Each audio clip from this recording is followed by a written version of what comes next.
Bien, y vamos a empezar con la clase 4, metrados, presupuestos y valorizaciones. Una revisión general de todo esto, ¿no?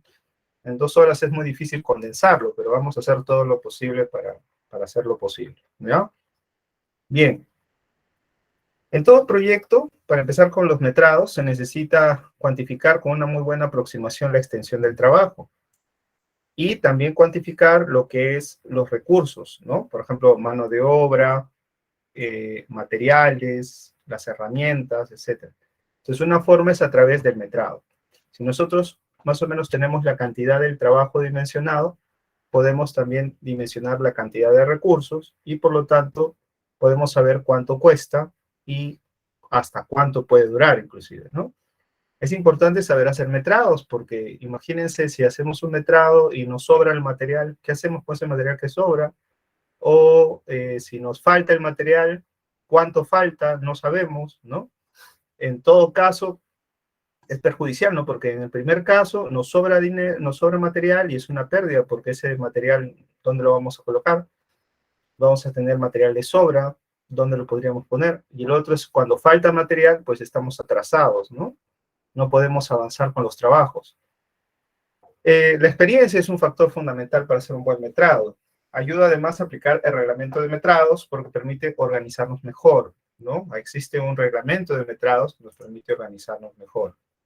Bien, esta norma se llama la Norma Técnica de Metrados para Obras de Edificación, OE, y Habilitaciones Urbanas, HU, que establece los criterios mínimos actualizados para cuantificar las partidas, ¿no? Te dice partida por partida qué es lo que debes medir exactamente de cada partida para más o menos tener un orden, una idea de cómo se van pagando las partidas. Entonces vimos que el metrado es uno de los documentos importantes que compone el expediente técnico. De conformidad con el reglamento de la Ley de Contrataciones del Estado, es el cálculo o la cuantificación por partidas de la cantidad de obra a ejecutar, es decir, cuantificamos así los trabajos que estamos haciendo. Hay varios formatos, ¿no?, para hacer nuestro metrado. Este quizá es el formato más sencillo. El formato más genérico es este formato que vemos acá, donde dice un encabezado, donde vemos obra, propietario, fecha, hoja número 1 de 2, de 3, dependiendo de la cantidad de hojas, el número de plano o el código del plano, quién hizo el metrado, quién lo revisó, etcétera, ¿no? Y ahí vemos también que está el número de partida, en este caso por códigos, ¿no? 1.01, 1.02, etcétera. Las especificaciones que nos dice cuál es la descripción de la partida, luego el número de veces que se tiene este cálculo, las medidas, largo, ancho, alto, por lo general, el monto parcial, que sería una multiplicación largo por ancho, solo largo, ancho por altura, depende de la necesidad, el volumen, largo por ancho por alto, etcétera, ¿no? Luego se tiene un total, que es como se van sumando los parciales y la unidad respectiva de los metrados, ¿no? No es el único formato, tenemos otro acá, por ejemplo, acá si tenemos, por ejemplo, para muros, ¿no? Igual medidas, como vemos, parcial, y acá tenemos los vanos o disminuciones, ¿no? Que dice el número de veces en que hay ventanas o puertas o huecos, el largo, el ancho, el alto de ese hueco y el parcial respectivo. Entonces lo que hacemos es restar el parcial primero menos el parcial segundo de los vanos y tenemos un total ya definido, ¿no? Por unidad. Otros lo ponen en la misma planilla de forma negativa, entonces es igual, ¿no? Como podamos hacerlo. Luego tenemos otro método que es, por ejemplo, metrados de acabados, ¿no? Donde acá no solamente escribimos las medidas, a veces también describimos áreas o perímetros, que son medidas geométricas, y lo colocamos de acuerdo a las necesidades. Podemos colocar, por ejemplo, si son muros, si es cielo raso, si es tarrajeo, si son pisos, como falso piso, contrapiso, parqué, madera, mayólica, loseta, concreto, si son contrazócalos, loseta, cemento, aluminio, madera, o si son zócalos de mayólica, de cemento, de madera, ¿no? Lo podemos colocar de varias maneras. Hay también metrados de pintura, metrados de puertas, metrados de vidrios, etcétera, ¿no? Hay un montón de metrados de todo tipo, ¿no? Pero en general se pueden usar diferentes formatos. Como ven, no hay un formato estándar Quizá el más estándar sea el primero que vimos acá, ¿no? El más simple, y uno ya en una hoja Excel puede trabajarlo, ¿no? Para lo que es fierro, el acero que se usa en la construcción, los famosos fierros corrugados, vemos que acá se toma en cuenta el diseño del fierro, el diámetro, que es este simbolito que vemos en una bolita con una raya en medio, luego la cantidad de elementos que pueden ser iguales, el número de piezas del elemento, la longitud por la pieza y cuál serían las longitudes por diámetro, ¿no? Que hay que colocarlo y cuantificarlo para poder sacar una longitud total, como se ve en el cuadro abajo, se clasifica por diámetros, se suman todas las longitudes totales, eso se multiplica por un factor de peso, que depende del diámetro del fierro, y luego viene un total en kilos, que es lo que se necesita, porque los fierros son cuantificados en kilos, ¿no? Los fierros de construcción son cuantificados en kilos, ¿no? Si es en concreto armado, igualmente, ¿no? Por ejemplo, podríamos poner una partida en la cual describimos la cantidad de elementos, las medidas de concreto, las medidas de encofrado, las medidas del fierro con su respectivo diámetro, ¿no? En caso de que queremos una partida de metrado de concreto armado más detallada, digamos, más específica, ¿no? Dividida en concreto, encofrado, fierro, ¿no? Como condensada, digamos, en varias partes. Bien, y eso lo tenemos gracias a los diámetros del fierro, ¿no? Bien, vamos a ver un ejemplo.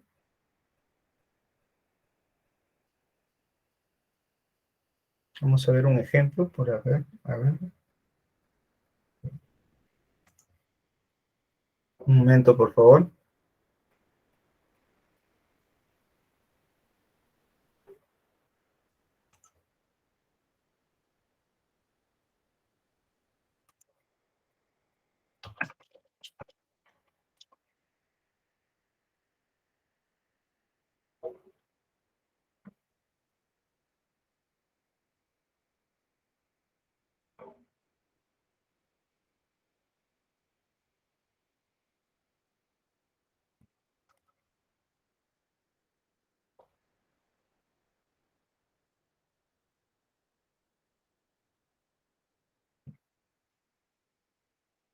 Comento que está cargando el archivo.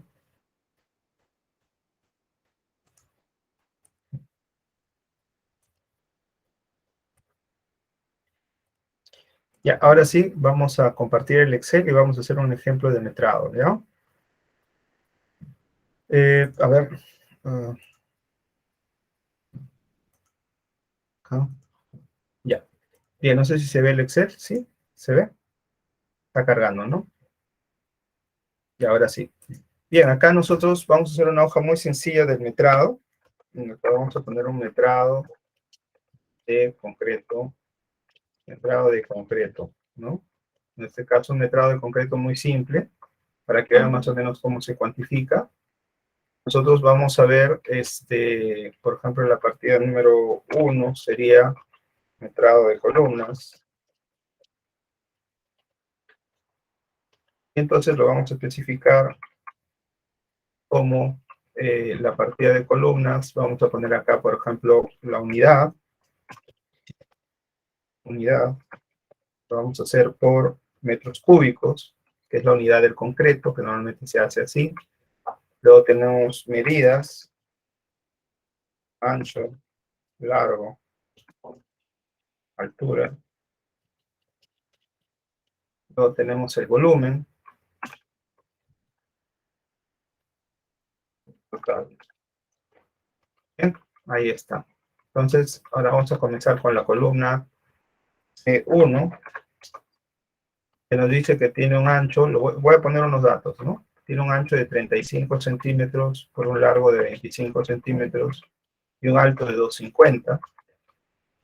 Como hemos visto, la unidad es metro cúbico, por lo tanto, todos los cálculos que se hagan en esta tabla van a ser en metros cúbicos.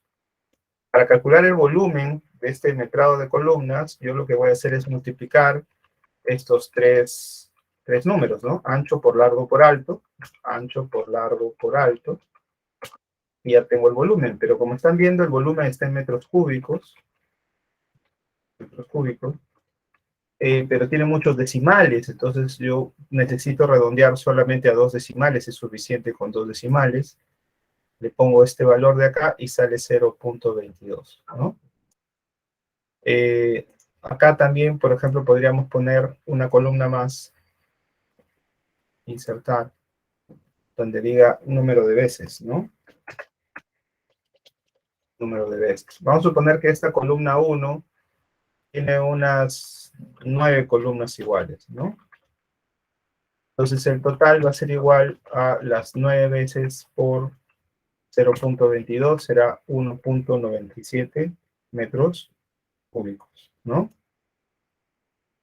Vemos la columna 2, por ejemplo. La columna 2 también está en metros cúbicos. Tenemos 8 columnas 2 que miden 0.25 por 0.25 y la misma altura de C1, 250. Igualmente, ¿no? Jalo la fórmula, como ven acá, copio la fórmula y me sale el volumen. Luego copio la fórmula acá también para que multiplique el número de veces. Se van a dar cuenta porque si pongo F2, se multiplica el número de veces por el volumen. Entonces voy a copiar esta fórmula también y me va a salir 1.25. Para que todo sea uniforme, todos estos deben tener datos de 2 decimales. Entonces así queda más claro, ¿no? La información. Igual los números de veces, puedo ponerlos así. Las unidades en metros cúbicos así también, ¿no? Columna C1, C2, ahí está, ¿no? Voy a copiar para una columna C3, última columna, C3, vamos a suponer que solo hay 7, la medida es 0.25 por 0.15, con un alto de 2.50, y como ven, automáticamente se calcula el volumen, porque ya tengo las fórmulas listas, miren, se multiplican estos 3, se multiplican estos 3, se multiplican estos 3, las fórmulas están listas, y al final el total se multiplica el número de veces por el volumen, número de veces por el volumen, ahí está. Y ya tengo todas las columnas, ¿no? Entonces, total columnas será la suma de los parciales que se ve acá, ¿no?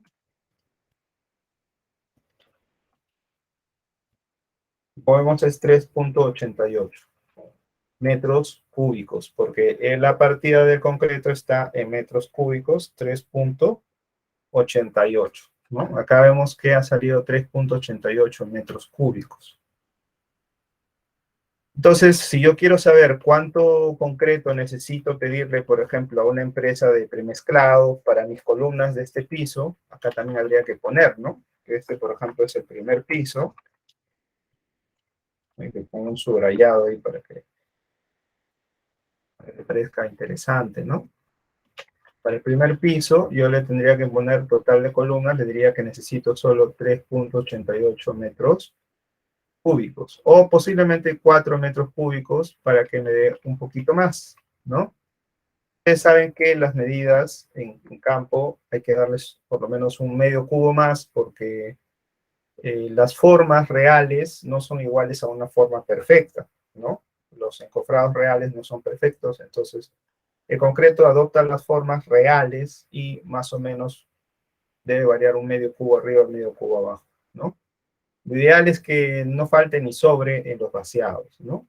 Entonces ese es un ejemplito de, por ejemplo, de estas columnas de concreto que se está haciendo, por ejemplo, un metrado del concreto, como vemos, para poder sacar medidas y lógicamente tener nuestro dato de cuánto sería en columnas, ¿no? Por ejemplo, acá vemos el primer piso.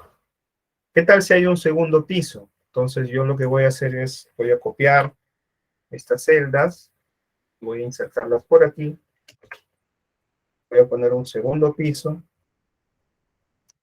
y en este caso vamos a suponer que todas las columnas son las mismas, por lo que ya la suma no sería solamente de lo de arriba, sino también lo de abajo, del segundo piso, y lo jalo simplemente en el Excel, y ahora tengo 7.75 metros cúbicos, ¿no?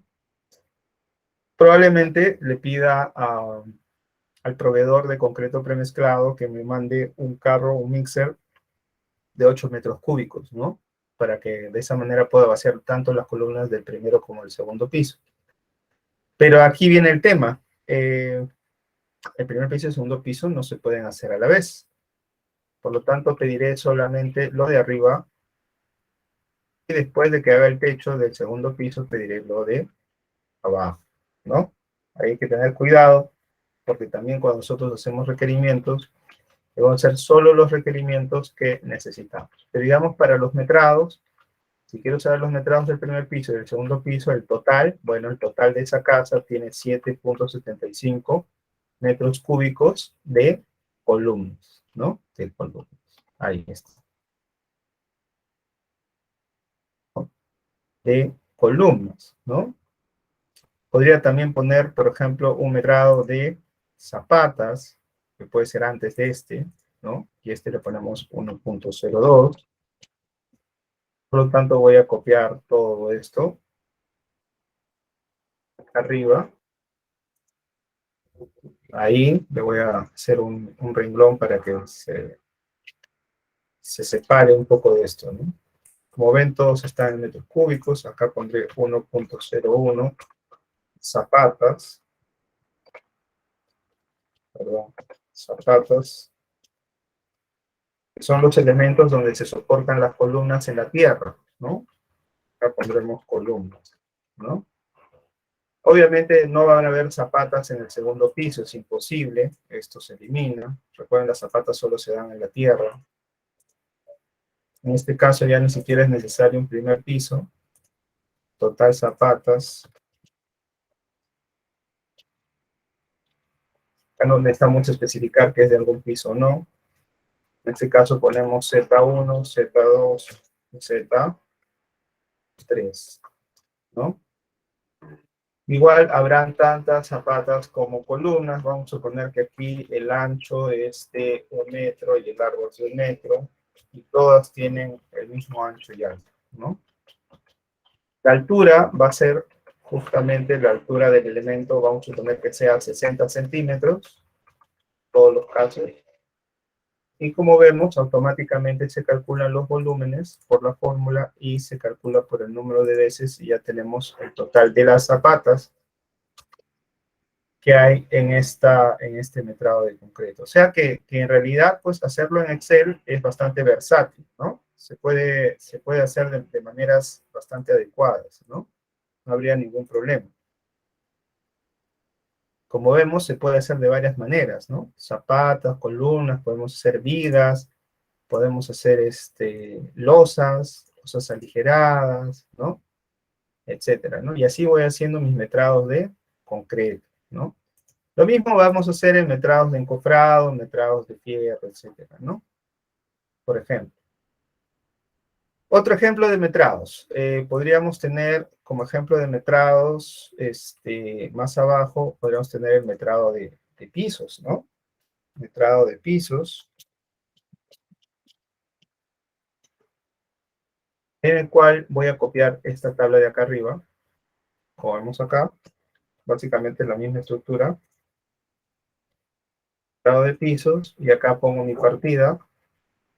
Como ven, vamos a suponer que sea el 11.01, y vamos a poner acá pisos laminados. Acá me dice que aquí sí no hay número de veces, sino que cada forma es diferente, ¿no? Por ejemplo, acá puedo poner la sala, comedor, departamento 602, por ejemplo, ¿no? Entonces, número de veces 1, solamente hay de una manera. Unidad, vamos a medirlo en metros cuadrados, la unidad de los pisos laminados. Y, por ejemplo, podemos tener las medidas de ancho, largo, alto, ¿no? Vamos a suponer que la medida de ancho es 5 metros, que la medida de largo es 4 metros, y no hay altura, ¿no? Lógicamente, porque estamos hablando de metros cuadrados, es algo plano, ¿no? Es un piso, es algo plano, no necesitamos saber tanto el espesor. En este caso ya no hablaremos de volumen, sino hablaremos de área. Entonces esta altura ya no quedaría ahí, diríamos área y total, ¿no? Área y total.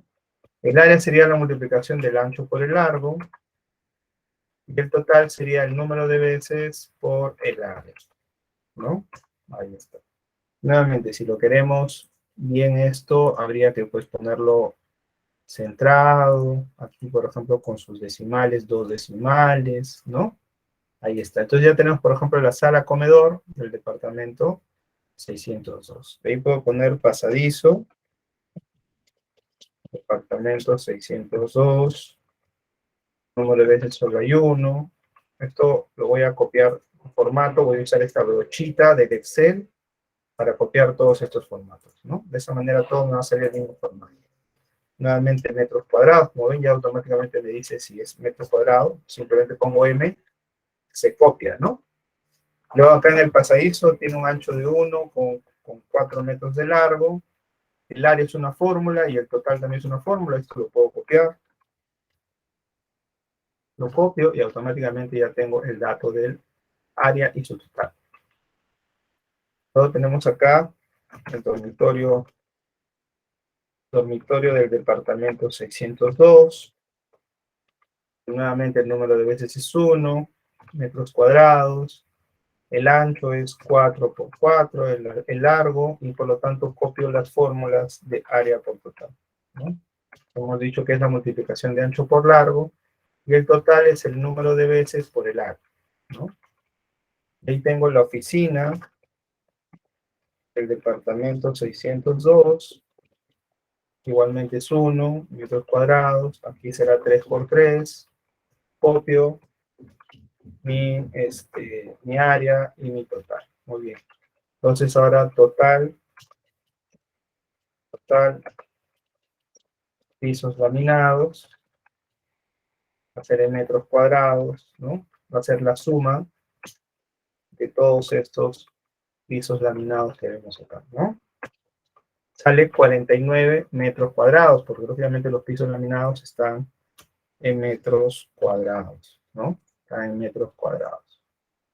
Bien, como vemos así, vamos haciendo nuestras medidas y estos metrados se pueden multiplicar por un precio unitario, que le llamamos nosotros un costo unitario, y estos precios unitarios nos dan una idea de cuánto vale hacer todo este piso laminado, por ejemplo, de este departamento, ¿no? En este caso, este departamento, todo el piso laminado son 49 metros cuadrados. Si tuviéramos un costo de 10 soles el metro cuadrado, eso valdría, el trabajo de ese departamento sería 490 soles. Pero ahí podría ser solamente el trabajo manual. De ahí hay que tomar en cuenta los materiales, las herramientas y todo eso. Entonces, ese trabajito se llama ya presupuesto, ¿no? Presupuesto. Tenemos que armar un presupuesto en base a lo que hemos calculado. No sé si hay preguntas aquí. ¿En cuánto está cotizado el metro cúbico de premezclado? Depende del proveedor, ¿no? En Lima, y también depende de la ubicación. En Lima aproximadamente estaba 250 soles el metro cúbico de 210 kilos por centímetro cuadrado de resistencia, que es el más conocido, el más usado, etcétera, ¿no? 250. Si requería bombeo, podría estar hasta 330, dependiendo del caso, ¿no? Esto es variable, como dije, y depende mucho del proveedor. Aquí en Lima hay varios proveedores, los más conocidos son Mixercon y Unicon, incluyendo la marca Concremax, que también pertenece a Unicon. Y hay otros como, por ejemplo, Líder Mix, ¿no? Concretos Lima, otros proveedores en Lima. En el norte, en el sur, en el centro hay diferentes otros proveedores de premezclado, ¿no? Que quizás son menos conocidos, pero también son empresas que brindan premezclado. Y como dije, el precio del premezclado va variando, ¿no? Dependiendo de la zona geográfica y del proveedor. Pero en general, como le dije, para un 210, el metro cúbico debe estar en 250, 260 más o menos actualmente. Todo ha subido. Antes estaban 220 o 230, ahora está más, ¿no? Estamos en un tema de inflación. Probablemente sea mayor, ¿no? Bien, vamos ahora a la otra parte de esto. Ya hemos visto los metrados, una idea del metrado. Ustedes pueden hacer diferentes medidas.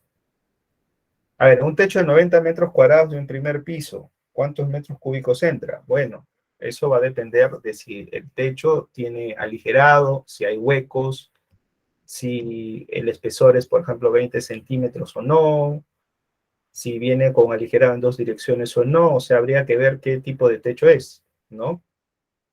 no se hace un metrado aproximado. Yo podría decirte ahorita, fácil, 90 por 0.2, que es el espacio, es como si fuera una losa maciza, pero todos sabemos que los techos de un primer piso, cuando es aligerado, es mucho menor, ¿no? Además hay que tomar en cuenta el volumen de las vigas, ¿no? Porque no solamente el techo es solo la losa, también son las vigas. En el caso de las losas solas, tendríamos que multiplicarlo por 0.09 a los metros cuadrados y tendríamos una idea de las losas solas. Por ejemplo, 0.09 por 90 son más o menos 8 cubos, ¿no? 8 metros cúbicos que entraría solo losas. Vigas no tengo idea. Tendría que ver la geometría, el plano. Para eso hemos visto la clase pasada que hay que leer los planos y hacer medidas en el plano. Y tomando en cuenta eso, probablemente en 90 metros cuadrados, estoy estimando, debe entrar unos 15 a 16 metros cúbicos, estimando. No tengo el plano, ¿no? Se necesita todo trabajar con los planos. Nosotros podemos tener un ratio más o menos de cuánto sale en metros cúbicos, pero nada como los planos. Nosotros hacemos metrados siempre con los planos, recuerden. Ustedes ya han visto los planos, ahora hay que metrar, y para eso se usa el AutoCAD o algún tipo de escalímetro, ¿no? Que es una reglita con escalas. Cuando tenemos el plano en físico, en papel, ¿no? Usamos ese escalímetro para sacar medidas del plano y hacer nuestro metrado, ¿no? Pero podemos trabajar también de varias formas, ¿no? Es un proceso bonito, pero es laborioso, ¿no? Es laborioso. Nosotros tenemos que tener esas medidas justamente del plano. Sí, Omar, muy bien. Entonces, podemos tener estimados, pero como dije, no hay nada como los planos, ¿no? Y además las casas no todas son una losa, ¿no? A veces esa losa tiene peldaños, tiene techos inclinados, tiene pozos de luz, tiene, ¿cómo se llama esto? Jardineras, ¿no? Que es donde se ven como unos maceteros ahí donde están las plantitas en ese piso.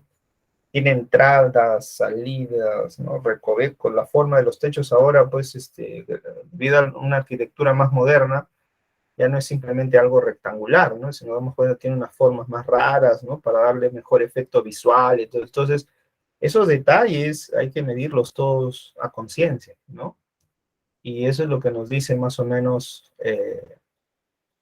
cuánto de volumen podemos tener de concreto. Y eso estamos hablando del concreto, ahí falta sacar cuánto hay de encofrados, cuánto fierro va a entrar en esa losa. Por eso se necesitan los planos de estructuras. En este caso se necesitan los planos de estructuras para saber esos volúmenes, ¿no? Cuánto se necesita de los volúmenes.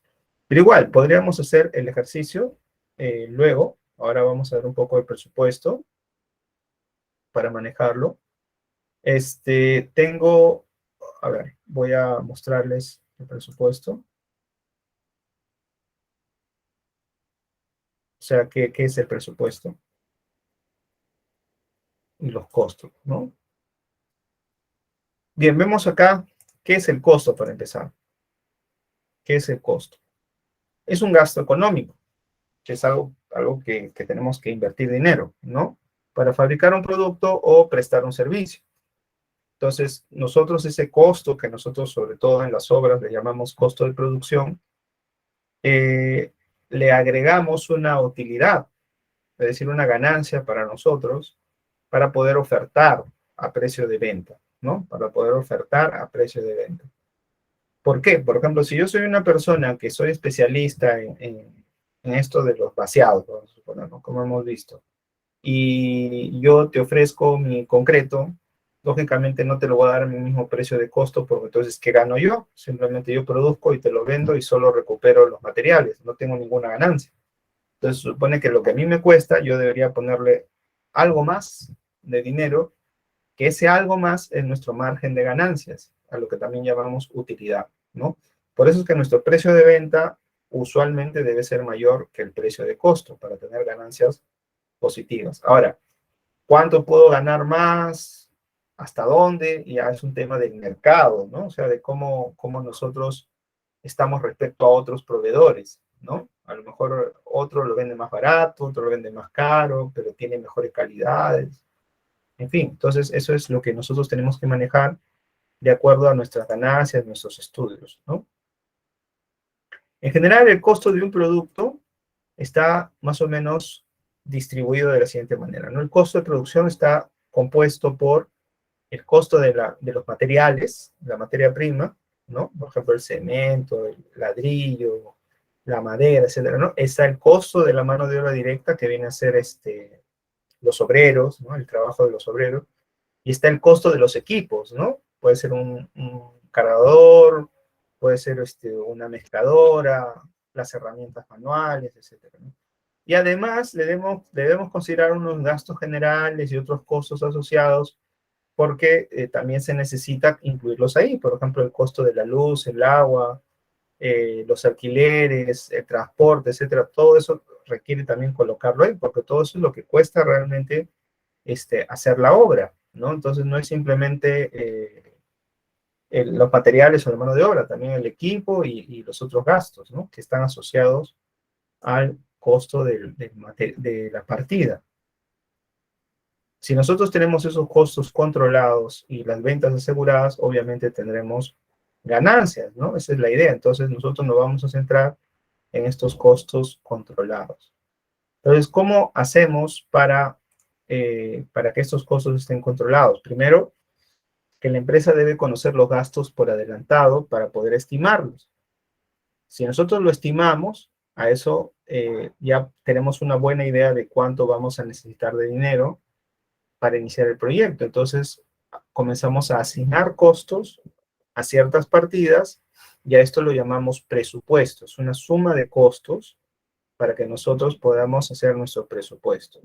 Hacemos un plan con el cual podemos financiarlo. Por ejemplo, es un dinero que va a salir de mi bolsillo o es un dinero que voy a pedir un adelanto al cliente y el cliente me va a dar, pues no sé, 30, 50%, depende del caso.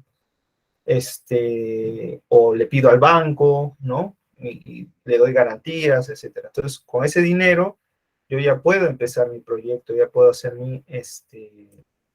mis partidas, mis trabajos, ¿no?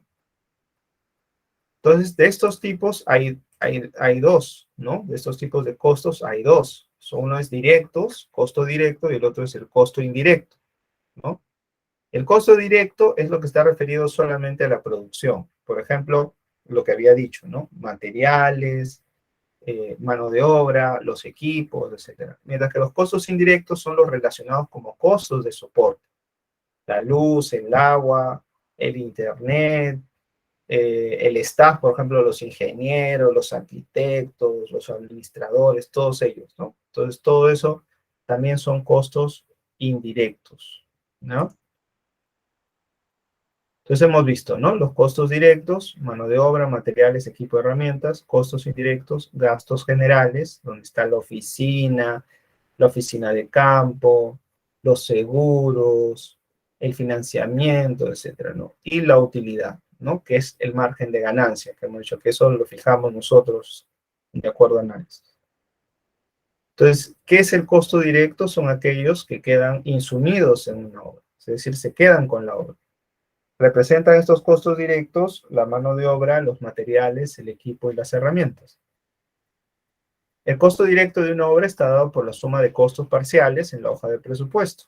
Los costos parciales son el resultado de multiplicar los precios unitarios por los metrados. Ahí entendemos por qué es tan importante hacer buenos metrados y hacer buenos precios unitarios, porque van a estimar mejor el presupuesto. ¿Bien? Entonces estamos viendo que los costos directos más los costos indirectos, llamémosle gastos generales, más las utilidades, más los impuestos, por ejemplo el IGB, me va a dar el total del presupuesto. Entonces veamos acá un pequeño esquema donde tenemos el proyecto. Como vemos, tenemos el metrado, ¿no? Aquí tenemos el metrado. A ver si puedo hacer algún dibujo por acá.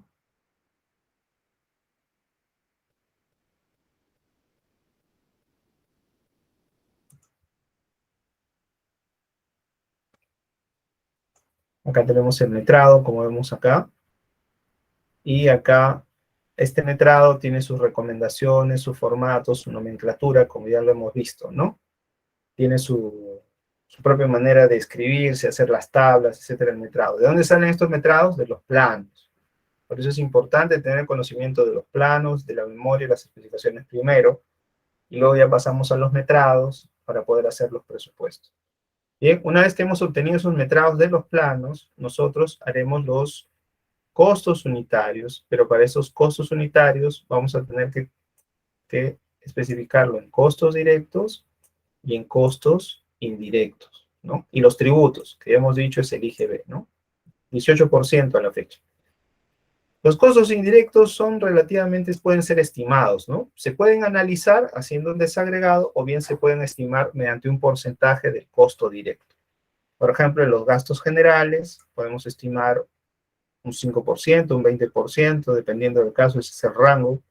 La utilidad usualmente es el 10% del costo directo, puede ser menos, puede ser más, dependiendo de la necesidad, del trabajo, de la dificultad, ¿no? Etcétera, cosas, la experiencia, etcétera. Pero los costos directos, sí, como hemos dicho, se dividen en tres, ¿no? Tenemos la mano de obra, los equipos y herramientas y los materiales, como vemos acá. En la mano de obra debemos tomar en cuenta lo que vimos en la clase pasada, antes de los planos, donde vimos las remuneraciones, ¿no? La mano de obra, sus beneficios sociales, por ejemplo, sus gratificaciones, sus vacaciones, etcétera. Y faltaría ver lo que se llama el rendimiento, ¿no? El rendimiento significa la cantidad que hace de trabajo una cuadrilla de personas por día, ¿no? Eso también influye en los costos directos de la mano de obra.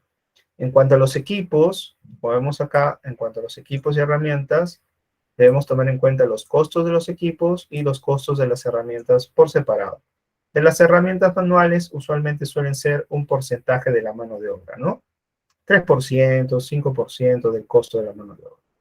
Y en cuanto a los materiales, debemos tomar en cuenta sus aportes unitarios, es decir, la cantidad que se emplea por metro cúbico, por metro cuadrado, por kilo, por unidad, etcétera, y su precio del mercado, ¿no? Es decir, su precio como vemos en ferreterías, en malls, etcétera, que hay de proveedores, ¿no?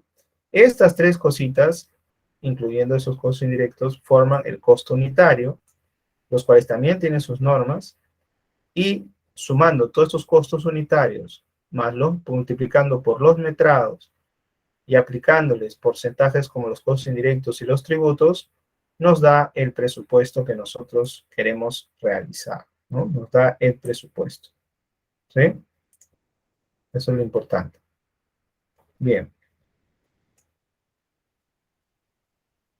Los costos también pueden ser fijos o variables, ¿no? Son fijos cuando el valor no varía respecto a la cantidad producida. Por ejemplo, yo hago una obra y estoy pues tarrajeando, ¿no? Todas las paredes, todos los días, pero necesito luz para poder ver adentro en las habitaciones y observar todos los rincones de los muros, todo porque no se ve.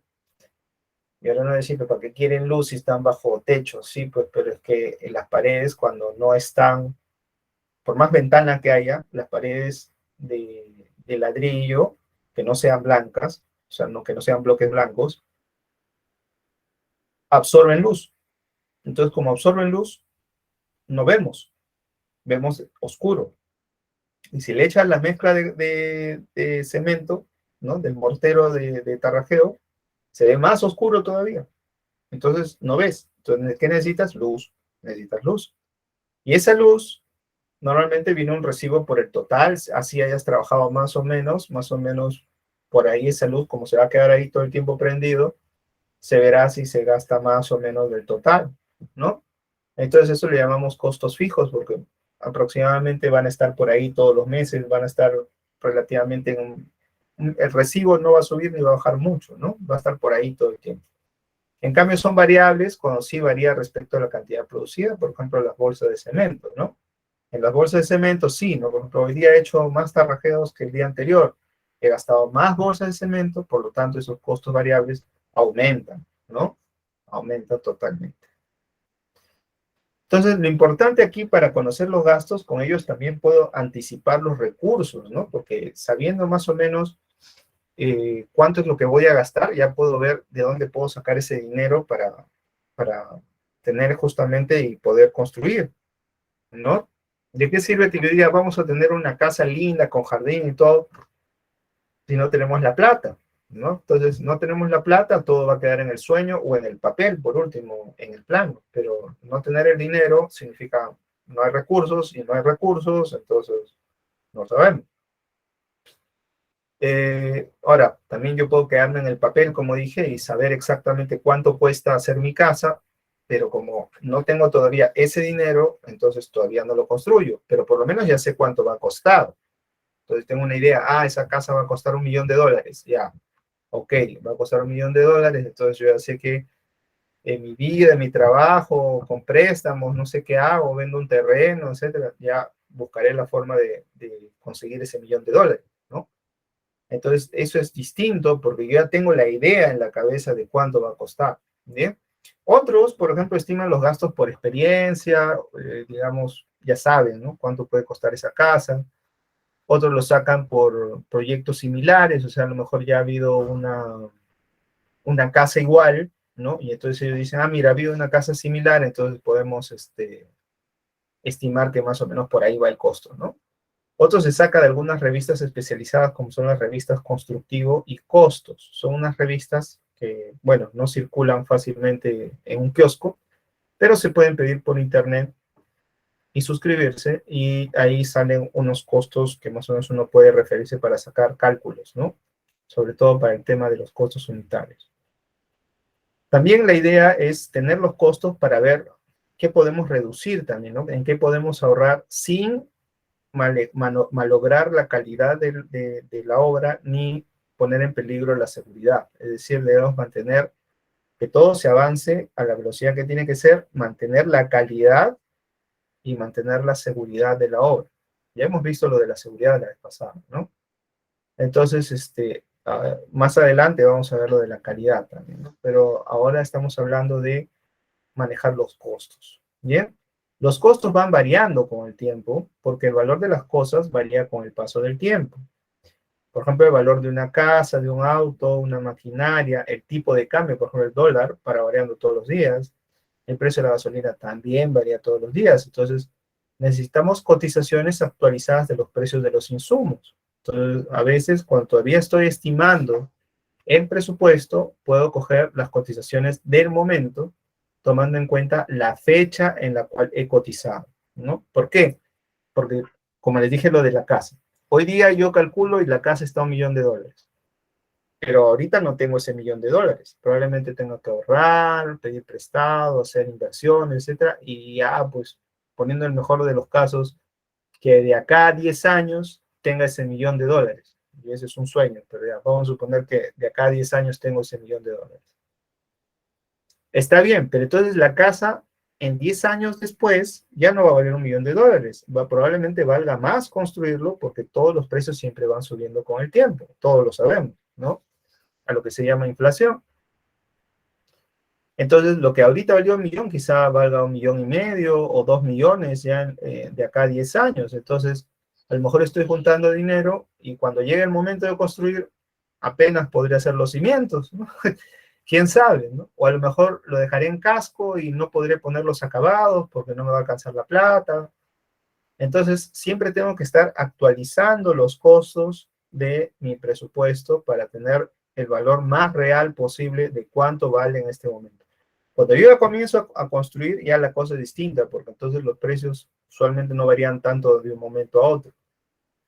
Y las obras usualmente no demoran tantos años, ¿no? O sea, un año, dos. En una casa, por ejemplo, bien ejecutada, con todos sus acabados, un año es suficiente, sobrado. ¿Podría ser antes? Sí, sin ningún problema. Una casa, vamos a suponer de 2 pisos, ¿no? Con azotea ya, con sus balcones y todos sus acabados y todo eso, ¿no? Sin muebles, así nomás, con acabados. Vamos a suponer que sea un año. Ya, pues un año suficiente, ¿no? En un año se acaba todo. Entonces, como en un año las variaciones de precio no son tan altas, ¿no? Pero si me dices de acá a 10 años, ¿no? Estamos ahí ya hablando de cosas mayores, ¿no? Entonces, por eso es importante entender que siempre tenemos que tener las cotizaciones actualizadas. Ahora, como hemos visto, el presupuesto también puede cambiar con el paso del tiempo. Justamente por eso vemos que hay lo que existe el Índice Nacional de Precios al Consumidor, ¿no? Por ejemplo, ahí ven a la derecha cuánto varía el índice. Más o menos todos los diciembres va variando el índice, ¿no? A veces sube, a veces baja, a veces sube, a veces baja, y así está. Sube, baja, dependiendo del caso. Entonces, como vemos, el presupuesto cambia con el paso del tiempo porque los precios de los materiales, digamos, de los equipos, las herramientas cambian, ¿no? Inclusive los precios de la mano de obra también cambian, como ven, y como hemos visto el otro día, cambia también todos los años, ¿no? Va subiendo siempre un poquito todos los años, ¿no? Entonces, para ello se emplean unas fórmulas llamadas fórmulas polinómicas, ¿no? Para poder reajustar el presupuesto. Estas fórmulas polinómicas vienen del año 1979, o sea, no es una novedad.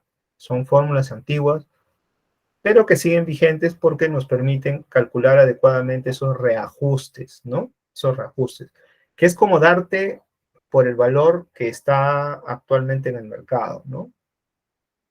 Porque vamos a suponer, si un proyectito chiquito, así, sencillo, no sé, un módulo, un piso, un tarrajeo, no sé, te ha costado 100.000 soles en enero, ahora que estamos en diciembre, la variación ya puede ser importante, ¿no? Probablemente ya valga 100 soles más. Entonces tú te das cuenta que ya no vale 100.000, sino ahora vale 100.100, ¿no? Entonces esos 100 ya significa que ya no son los 100.000. Entonces lo que hacen estas fórmulas polinómicas es estimar ese 100 que es fuera del presupuesto original, ¿no? Estiman, o sea, no es que tampoco te digan exactamente cuánto es lo que ha variado, pero te dan una muy buena idea, muy buena aproximación de cuánto más o menos que tendrían que compensar por ese cambio de los precios, ¿no? De lo que te podrían dar. Para eso se usan usualmente cuando ya estamos ejecutando el proyecto en las valorizaciones. ¿Bien? Cuando los presupuestos están bien elaborados y están bien manejados, esos son clave para el éxito del proyecto, porque tenemos recursos y con los recursos se hacen muchas cosas. Se paga el personal, se pagan los alquileres, se paga la luz, el agua, se compran los materiales, etcétera, ¿no? Entonces, ser cuidadosos al analizar, calcular y procesar los costos es importante para tener errores mínimos, ¿no? Cuanto menores sean esos errores, o por ejemplo, si hay una pequeña bolsa para imprevistos, ideal, ¿no? Y si algo no sabemos, pues consultamos con los expertos de cada área, por ejemplo, el área técnica, el área administrativa, los financieros, los legales, para ver más o menos los costos asociados, ¿no? A lo que tenemos que hacer, ¿no? Bien, entonces estos costos, como dijimos, son llamados costos unitarios en una partida, tienen diferentes efectos, ¿no? Como vemos acá. Acá vemos, por ejemplo, el costo unitario de mano de obra, el costo unitario de materiales, el costo unitario de equipos, el costo unitario de subcontratos, el costo unitario de las subpartidas, ¿no? Entonces esto se debe justamente a qué? Se debe a que nosotros tenemos que analizar punto por punto de este costo unitario general, ¿no? De toda la partida, lo analizamos tema por tema, por así decirlo, ¿no? Ramo por ramo. Todo lo que sea mano de obra, lo analizamos ahí. Cuántas personas están, cómo es la conformación de su cuadrilla, el rendimiento, ¿no? Cuántas horas hombre van a trabajar, etcétera. Lo mismo pasa con los materiales. Tenemos que saber qué materiales son, cuánta es la cantidad que entra por metro cúbico, por metro cuadrado, por kilo, por, no sé, por unidad. Luego multiplicar por cada precio del material, así vamos a ver. Los equipos igual, los subcontratos, los subpartidos, etc., ¿no? Entonces, es en ese proceso que determinamos el costo de la partida por unidad de producción. Y como dije, lo que debemos conocer es la jornada laboral, rendimiento de mano de obra, equipos, unidad de medida de la partida, las unidades de medida de los recursos, las cuadrillas de mano de obra y equipos, las cantidades unitarias de los recursos y el precio unitario de cada uno de los recursos, ¿no? Entonces, con esos datos que tenemos, ya podemos hablar de presupuesto, ¿no? Ya podemos hablar de lo que necesita un presupuesto, ¿no? Bien, entonces hablamos del presupuesto. El presupuesto tiene también sus propias partes, ¿no? Como vamos a ver ahí. Este, por ejemplo, tenemos el ítem o item, ¿no? Que es el que habla ahí del código de las partidas, cómo se ordena la secuencia de construcción o por ahí cómo se organiza, ¿no? La construcción, la secuencia, a veces no es necesario, pero va, va ahí por un tema de orden, ¿no? Luego tenemos la descripción, que es el detalle del trabajo a ejecutar, ¿no? La unidad, que es la unidad medida de la partida, el metrado, que ya hemos visto que es la cantidad del trabajo a ejecutar, el precio o costo unitario, que es el costo de una unidad medida de partida, el parcial que es todo el producto, la cantidad por costo unitario y el total, ¿no? Le sumo el total de las partidas de primer orden. Vamos a ver un ejemplo del presupuesto, ¿les parece?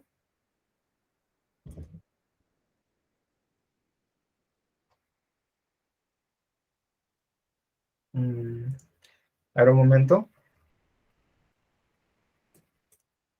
Acá voy a compartir con ustedes. Por ejemplo, acá hay un presupuesto. De hecho, la tarea de ustedes va a ser hacer un presupuesto parecido, el tema libre, como ustedes quieran. Y acá vamos a identificar justamente las partes de un presupuesto, ¿no? Como están viendo, tenemos un encabezado, en este caso es un teleférico, ¿no? Eh, la fecha base es importante para saber cuándo es que se ha dado el presupuesto con los precios de esa fecha, ¿no? Tener la cotización de los precios de esa fecha, que esté en soles, también es importante decirlo, la moneda, ¿no? Si está en soles o dólares o euros, ¿no? Es importante decirlo. Normalmente en el Perú, en soles, ¿no?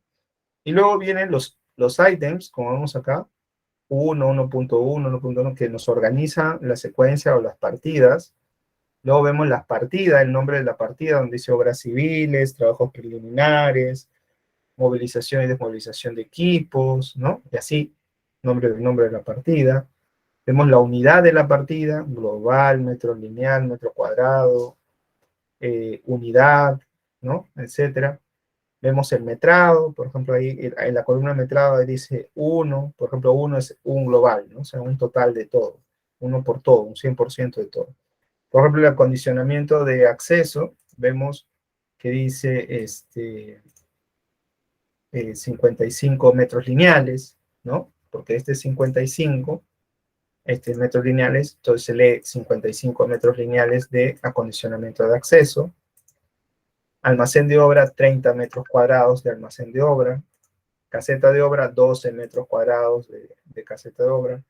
Caseta de guardería, 2 metros cuadrados de guardería. Cerco provisional, 234.68 metros lineales de cerco. Suministro e instalación de letrina, 2 unidades de letrinas. Cartel de obra, 1 unidad, o sea, un solo cartel. Y así vamos colocando respectivamente, ¿no? De los diferentes presupuestos, como vamos acá, los diferentes partidas. Luego vemos el CU o costo unitario, ¿no? El costo unitario, que en este caso, ¿cuánto cuesta cada partida? Por unidad.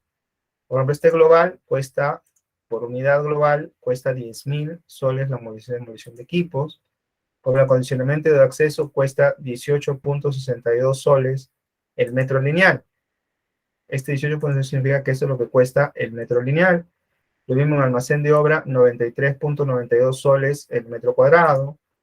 La caseta de obra, 145.93 soles el metro cuadrado, y así sucesivamente, ¿no?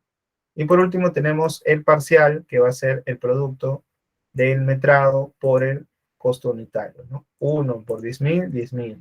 55 por 18.62, 1024. 30 por 93.92, 2817. 12 por 145.93, 1759. Y así sucesivamente. Entonces nosotros con todos esos parciales los vamos sumando al final. Miren, hay diferentes, ¿no? Partidas de todo tipo. Y llegamos al costo directo total, que es la suma de todas estas partidas por el metrado, ¿no? Los precios unitarios por su metrado. Los precios unitarios no son iguales, se analizan partida por partida. Ahora, a este costo directo nosotros podemos agregarle los costos indirectos, que hemos dicho que son los gastos generales y la utilidad. En este caso se ha considerado un 10% de gastos generales del costo directo. Puede ser más, puede ser menos, eso depende de las necesidades de cada proyecto. En este caso se ha considerado el 10%. Y en las utilidades tenemos otro 10%.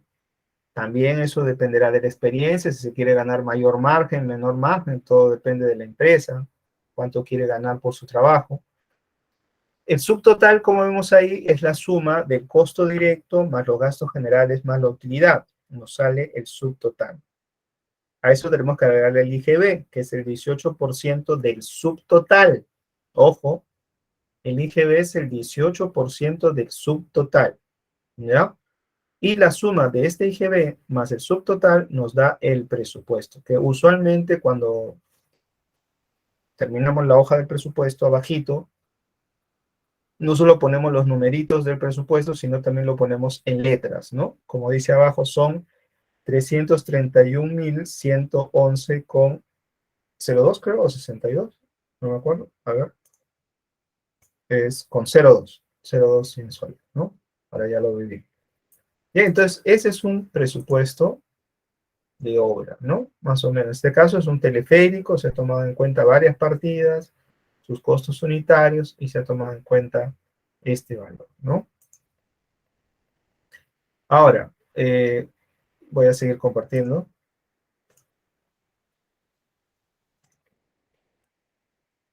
Entonces, como hemos visto, en el caso de obras por contrata, el Estado tiene dos formas de administrar ese presupuesto. Uno es por contrata, es decir, administración indirecta, ¿no? Y en ese caso, se toma en cuenta los precios de construcción en los costos unitarios, se toma en cuenta los precios de construcción sin considerar el IGB, se toman en cuenta los costos indirectos como gastos generales y la utilidad, fijos y variables, y los impuestos, ¿no? Total general de la obra va a ser la suma de todo eso, ¿bien?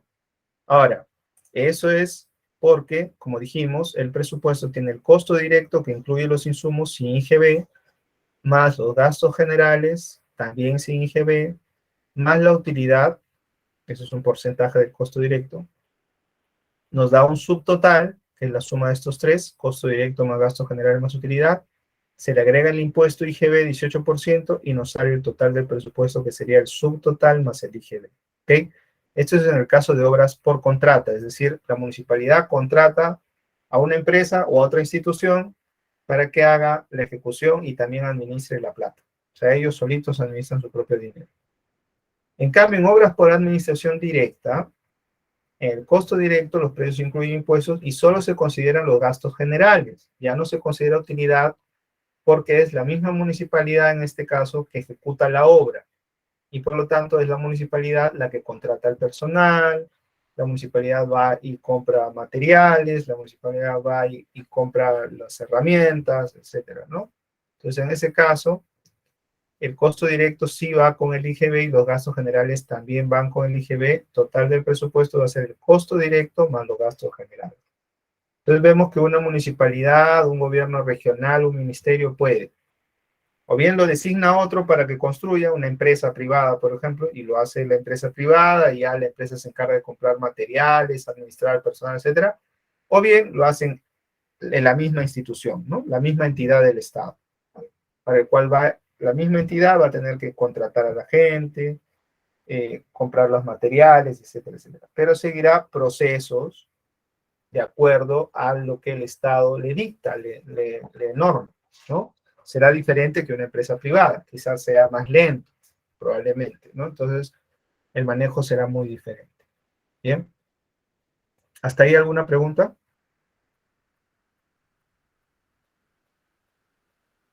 ¿Alguna pregunta por ahí?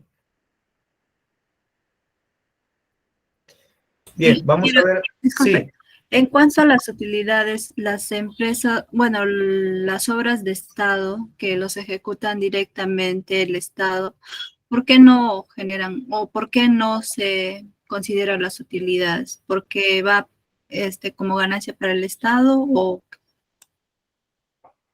Ya, a ver, Jacqueline. Lo que pasa es que es como que tú quisieras ganar de tu propio dinero, ¿no?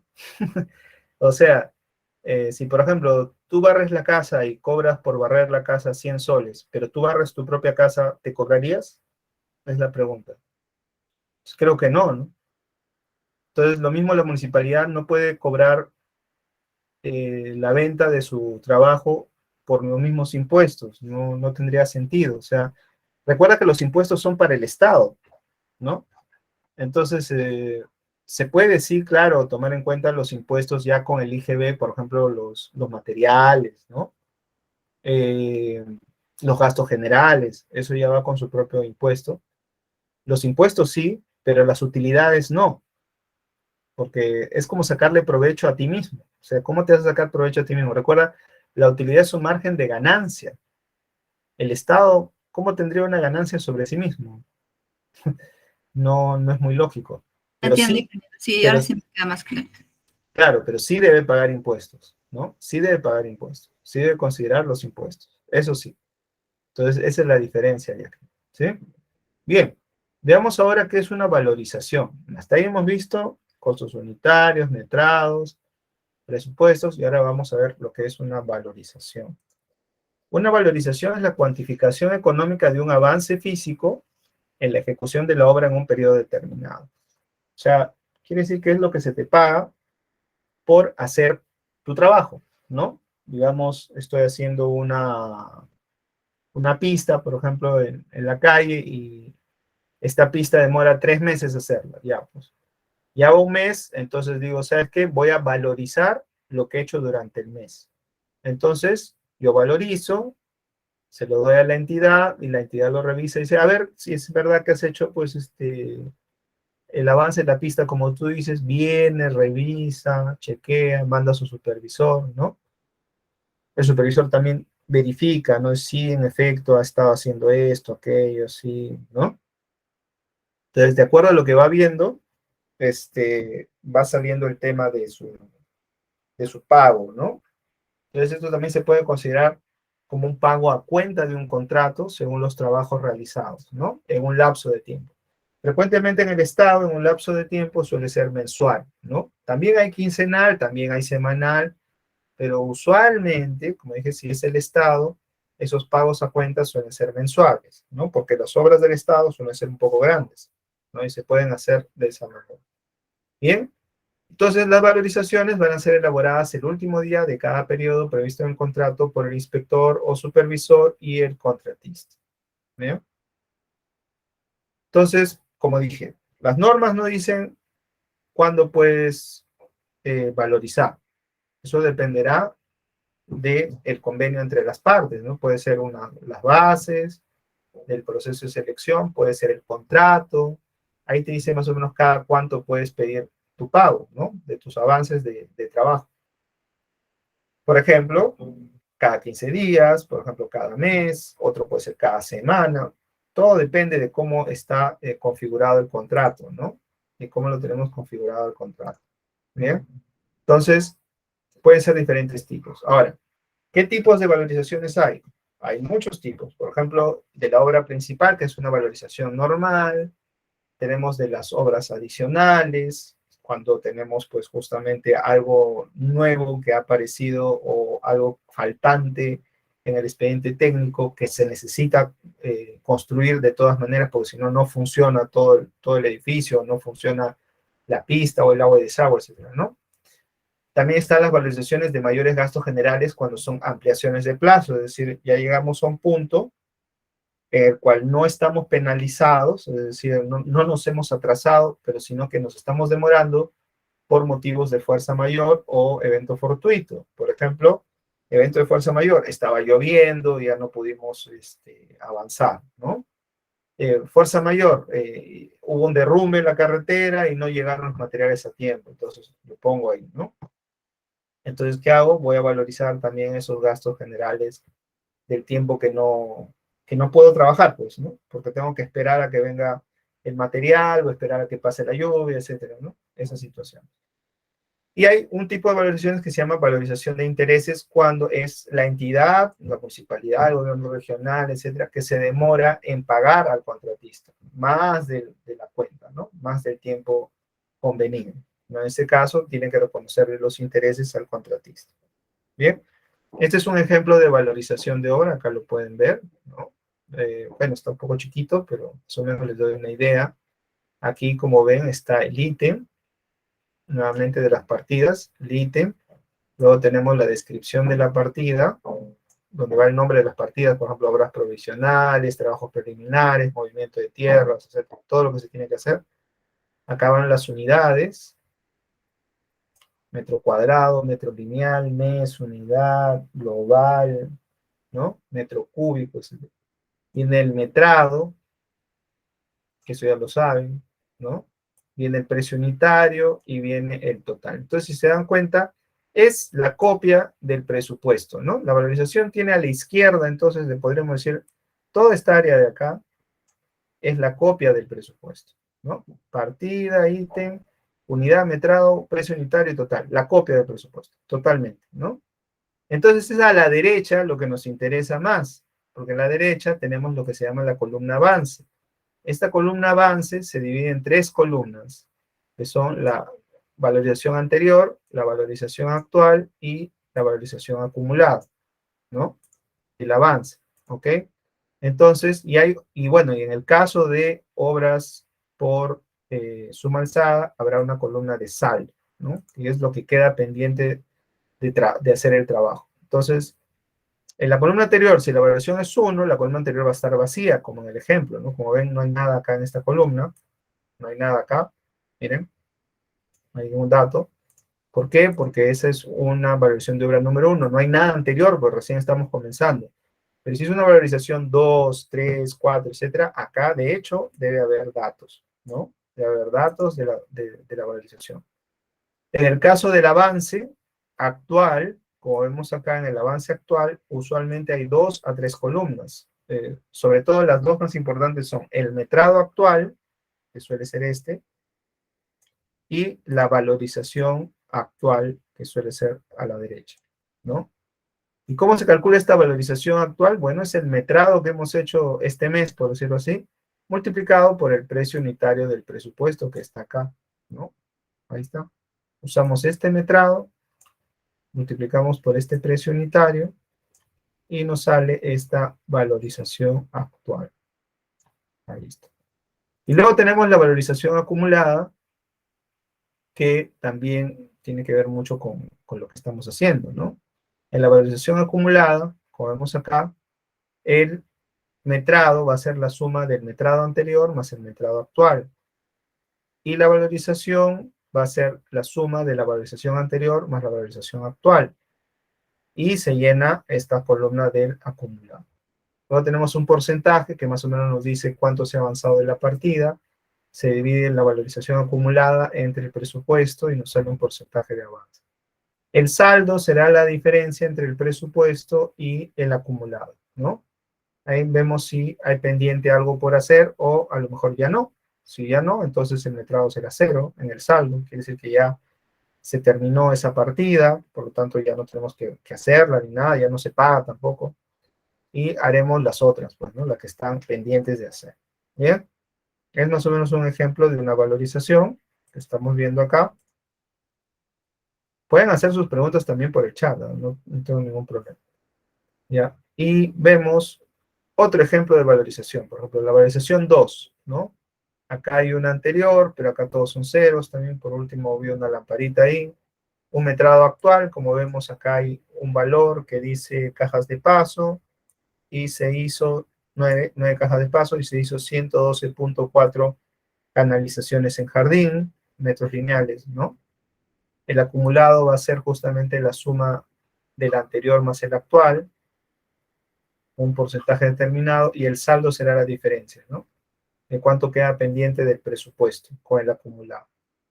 Abajito va el costo directo, los gastos fijos, variables, la utilidad, el presupuesto y la valorización en sí que se ha desarrollado, ¿no? Arriba vemos, pues, el encabezado, ¿no? Obra, propietario, contratista, fecha, fórmula, valor referencial, monto del contrato, ¿no? Cosas que siempre se ponen en una valorización. ¿Cómo es el procedimiento para valorizar?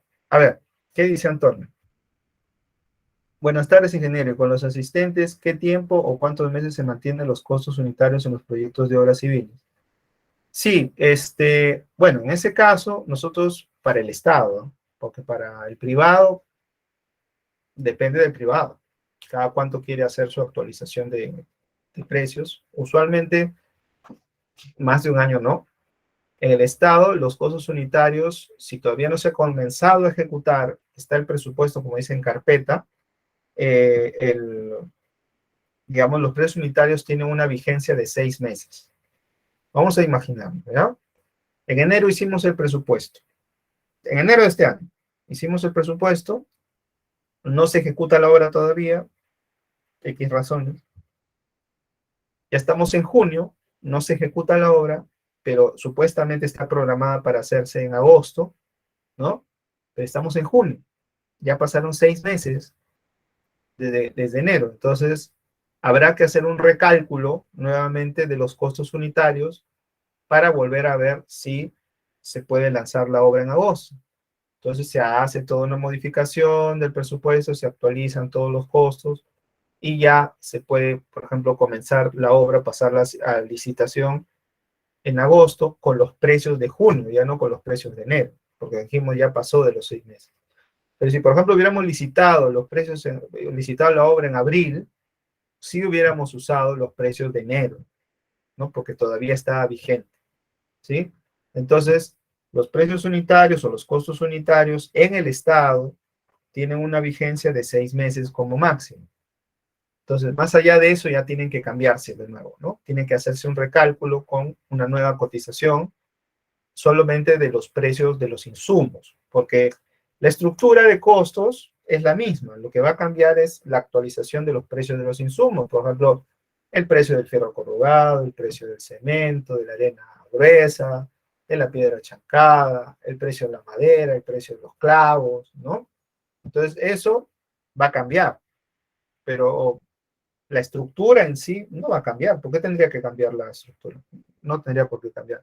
Pero sí, los precios de los insumos sí. Entonces, se requiere una nueva cotización cada 6 meses hasta que se ejecute el proyecto. Y acá viene una pregunta añadida. Y entonces, ¿qué pasa con los costos cuando ya empezó el proyecto? Por ejemplo, estamos en agosto, ya estamos en septiembre, y ahora, cuando nos paguen, ¿contra qué costos nos van a pagar? Bueno, nos van a pagar contra los costos de junio, que se supone fue la actualización.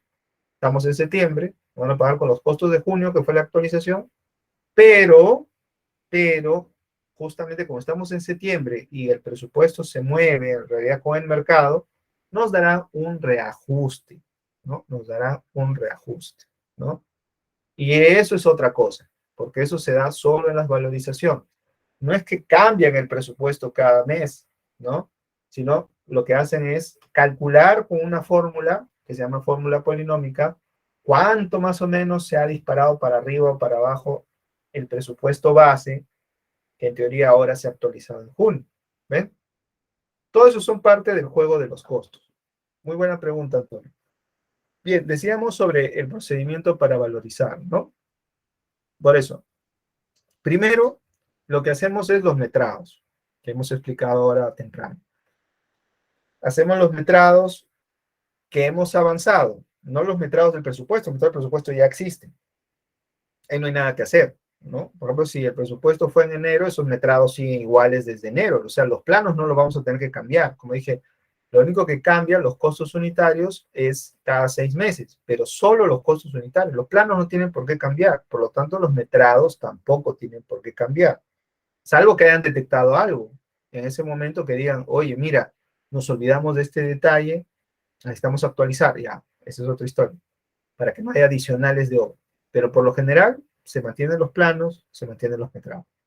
Y entonces, ¿para qué piden metrados de nuevo? Para saber qué cosa hemos avanzado en la realidad, en el campo, el trabajo que sí hemos hecho. Porque una cosa es lo que está en el papel, en los planos, y otra cosa es lo que está acá afuera, en la realidad. Entonces eso que está fuera en la realidad también tengo que metrarlo para que me paguen, ¿no? Porque estoy avanzando y quiero que vean que sí, que estoy avanzando. Entonces ese metrado lo hace tanto el residente, que es el ingeniero encargado, responsable técnico de la obra, como el supervisor, quien es el designado por la entidad, por la institución pública, para que verifique que todo lo que está haciendo el contratista está bien, ¿no? Entonces, ¿cuándo sería más o menos la fecha para metrar? Es el último día de cada periodo, ¿no? Por ejemplo, si es el fin de mes, porque cada periodo es mensual, entonces sería el fin de mes, por ejemplo, el 30, el 31, el 28, si fuera febrero, ¿no? ¿Cuándo se presentaría la valorización? De acuerdo al Estado, porque en colegio privados cada uno maneja diferente, ¿no? De acuerdo al Estado sería, por ejemplo, valorizaciones mensuales serían 5 días contados a partir del primer día hábil del mes siguiente al de la valorización, ¿no? ¿Qué documentación se necesita para tramitar la valorización? Además de los cálculos y por ahí algún plano explicativo, no hay nada escrito. Por ejemplo, a lo mejor te piden que tu obra esté inscrita en el Ministerio de Trabajo, que hayas pagado los aportes de salud, a Censico, al CONAFOBICER, que es el sindicato, ¿no? Etcétera, ¿no? Algún tipo de papel, algo, garantías, copia de las garantías, copia del contrato, no sé, tu factura, los índices unificados, que son para los reajustes, en fin, muchos papelitos que para sustentar tu valorización. ¿Y cuándo se paga el plazo? ¿Cuándo es el plazo de pago de la valorización? Solo se ha fijado en el Estado para las valorizaciones mensuales y se cancelan en fecha no posterior al último día del mes siguiente al de la valorización. Vamos a ver un ejemplo que pasa en el Estado, porque en el privado depende del juego entre ellos, ¿no? Depende del juego entre ellos, entre los privados y el Estado, ¿bien? En los plazos de una valorización, por ejemplo, como vemos acá, vemos, acá está mayo, ¿no? Y acá está junio. Y vamos a suponer que en mayo termina el trabajo de este mes. Entonces cerramos los metrados entre los últimos días del mes, por ejemplo, en la última semana, ¿no? Del 25 al 31 de mayo, cerramos ahí, ¿no? Cerramos ahí. Entonces, del 25 al 31 cerramos y ahí aprovechamos para hablar con nuestro supervisor, vamos a suponer que tú eres el asistente residente, supervisor, y él te va a decir, oye, hay que hacer los metrados y la valorización del mes de mayo, Entonces, en ese momento se ponen a trabajar, el supervisor también trabaja a tu costado, chequea, mira, esto va, no, esto no va, sí, esto no, esto sí, ya, ok, esto te lo apruebo, esto no, ya. Se discute, se hace todo ese trabajo conjunto con el supervisor y se presenta en junio. Tenemos para presentarlo con el supervisor desde el primer día hábil, en este caso de junio, durante 5 días hábiles para aprobar y tramitarlo a la entidad el supervisor, ¿no?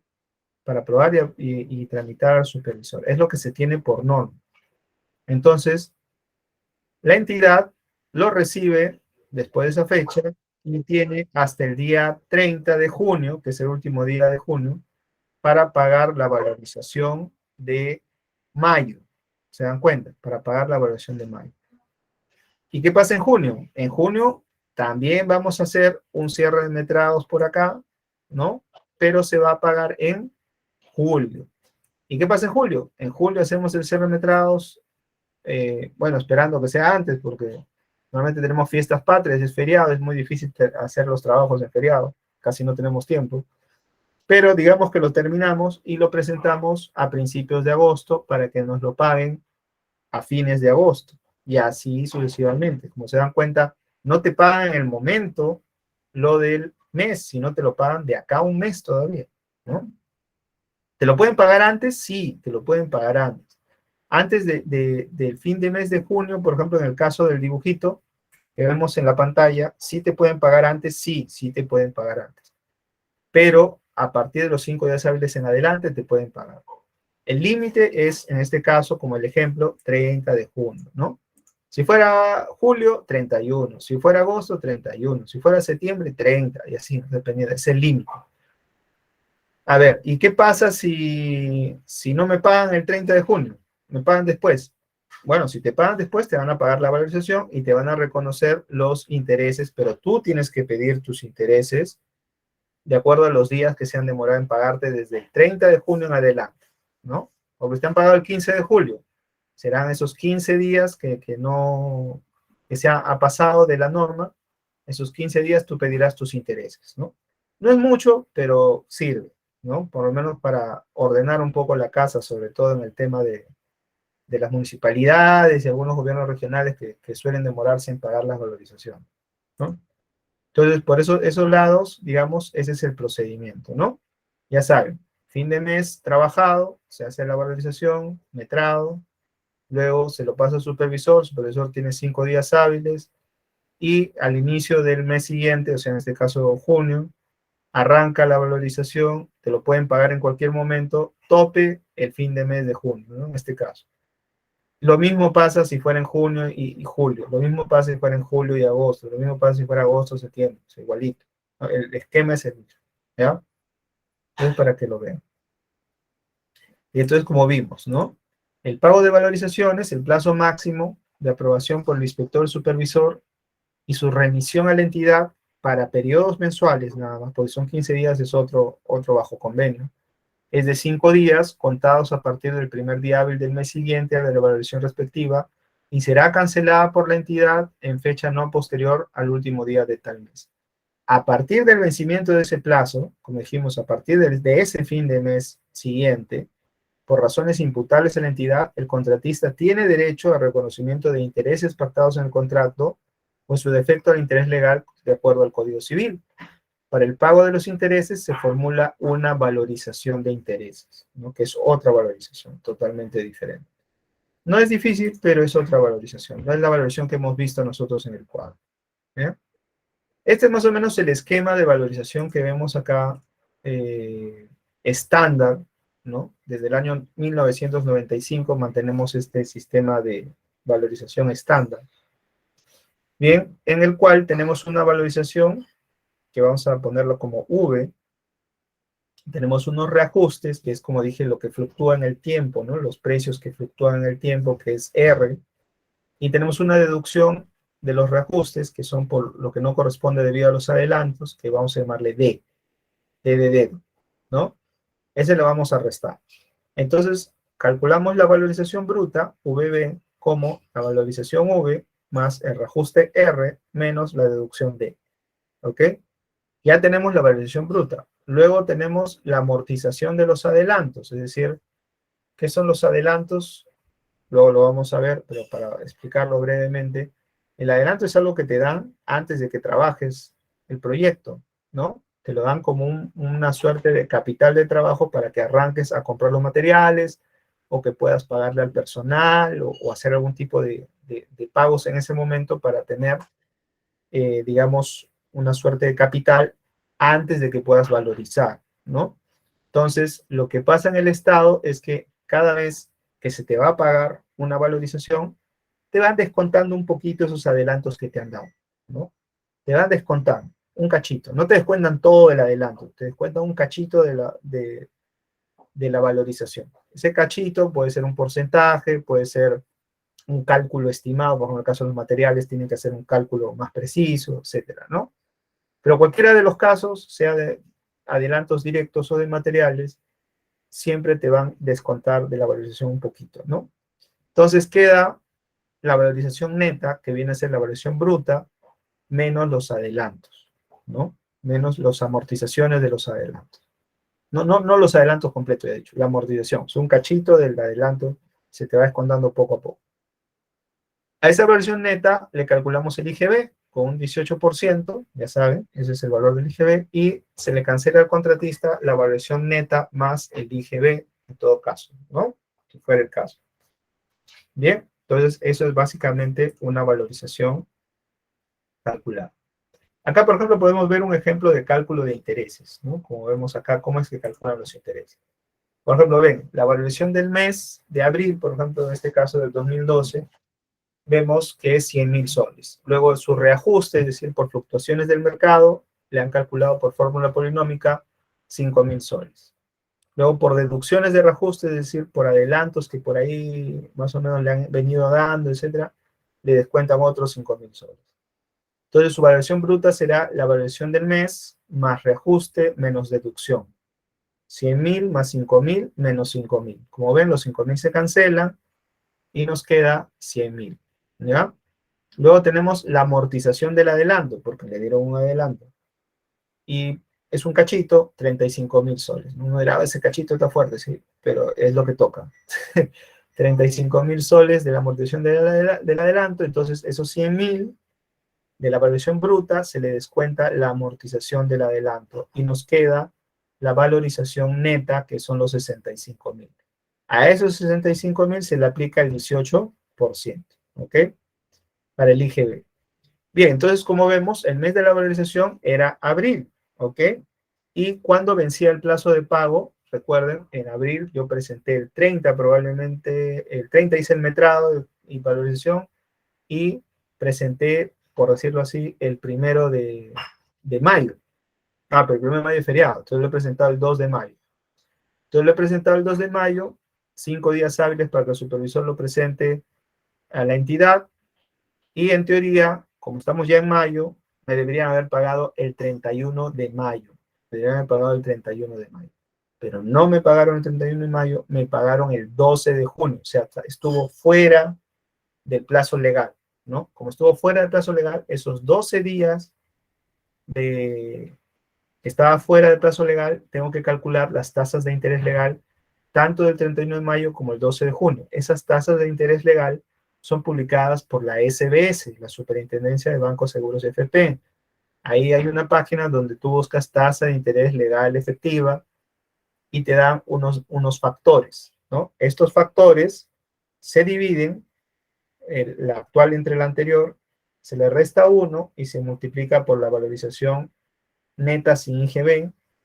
En este caso, se han calculado estos factores, como ven acá, por ejemplo, la tasa de interés legal del 31 de mayo es 4.42474 y la tasa de interés legal del 12 de junio es 4.54489, ¿no?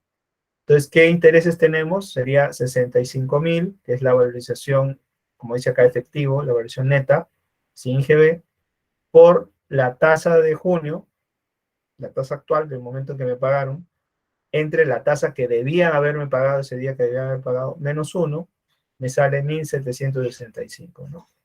¿Cuánto es los intereses totales? Esos 1.765, también le pagamos IGB, que sale 317.7, total sería 2.082.72. Eso es lo que yo voy a valorizar como valorización de intereses. O sea, la municipalidad no solamente me va a pagar mi valorización normal, que es 65.000 más IGB, sino además me tiene que reconocer los intereses, que son como 2.000 soles incluido IGB. ¿Se dan cuenta? Por haberse retrasado ellos en pagarme a mí la valorización. Ellos se retrasaron en pagarme la valorización. Por eso es que estamos así. Entonces, esa es la razón por la cual estamos trabajando de esa manera. No es frecuente porque justamente las municipalidades se cuidan mucho de esto, de estar pagando intereses, porque les genera observaciones y le dicen, pero ¿por qué te has demorado? Es todo un problema. Entonces, ellos lo último que quieren es pagar intereses, ¿no? Entonces, probablemente dentro del mes hacen lo imposible para pagarte. Si no tuvieran lo suficiente para pagarte, por decirlo, 65.000, pues te pagarán 60.000 y quedarán 5.000 a cuenta, pero ya te pagaron. Por lo menos no te dejan en el aire. No cobras intereses, ¿ok? Bien, ahora veamos los reajustes, justamente lo que estábamos hablando de los reajustes. Hay un sistema de reajustes que está dentro de lo que es la ley de contrataciones y su reglamento, y que se basa en una fórmula polinómica, que como dije es una fórmula, para calcular los reajustes. Y esos reajustes vienen desde el año 79, ya les había explicado. ¿Qué es esa fórmula polinómica? Es una representación matemática de la estructura de costos de un presupuesto y está constituido por una suma de términos llamados monomios que consideran la participación de los principales recursos. Por ejemplo, un monomio es mano de obra, un monomio es gastos generales, un monomio es material, otro monomio son equipos, otro monomio es cemento, otro así, ¿no? Dentro del costo o presupuesto total de la obra, ¿ya? Entonces, esta fórmula polinómica te bota una constante que se llama K. K va a ser igual al producto de las incidencias de estos insumos por los índices actuales entre los índices del presupuesto base. Esta suma genera ese constante K, ¿no? Una vez que firmas el contrato, la fórmula polinómica no se puede modificar. La fórmula polinómica no se puede mover. Ahora, hay casos en que la fórmula polinómica está mal hecha. Y digamos, los que han revisado, han aprobado el expediente, no se han dado cuenta y el contratista sí. Puede pedir que lo revisen, pero no puede modificarla él, ¿no? Puede pedir que la revisen y que la recalculen y que haya una adenda al contrato para que se modifique y de esa manera poder cobrar los reajustes que son, ¿no? No los que parecen. ¿Ok? Pero es un trámite que depende de la entidad. La entidad también puede decirte, no, nos quedamos con esa fórmula y se acabó y tú, así tengas razón, vas a tener que aceptar. ¿Ya? Entonces, como vemos, las fórmulas polinómicas pueden ser hasta 4 en un expediente técnico. Las valorizaciones de obra tienen su propia fórmula polinómica y las valorizaciones adicionales, en este caso los adicionales de obra, también tienen su propia fórmula polinómica, ¿no? Normalmente estos reajustes se pagan en el mes que debe ser pagada la valorización, ¿no? Por ejemplo, en la ejecución de la obra, los reajustes se dan con los índices unificados, o sea, con el K, que se conoce en el momento de la valorización, mientras que en la liquidación ya los reajustes son con los K, o sea, los coeficientes K de la fórmula definitivos que corresponden. ¿Por qué pasa esto? Ahora lo vamos a explicar.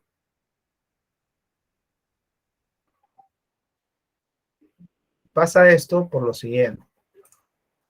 Les voy a dar un ejemplo de reajuste, pero primero antes de eso les voy a explicar por qué es que hay esta diferencia de que en la valorización hay un K y en la liquidación hay otro K. La liquidación es al final, pues, ¿no?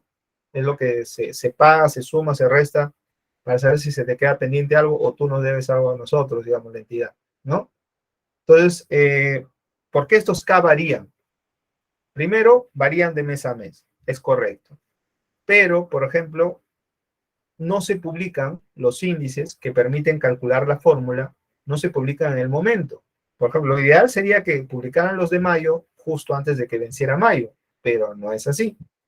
Publican los de mayo en junio, publican los de junio, en julio, publican los de julio, en agosto y así sucesivamente.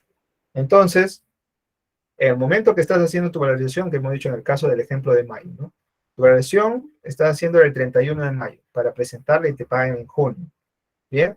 Pero en ese momento de que estás el 31 de mayo, no tienes los índices de mayo, porque todavía no se publican. No salen en el peruano, el INEI todavía no los ha fabricado, etc. Entonces, ¿cómo vas a calcular tu reajuste si tu polinómica está incompleta?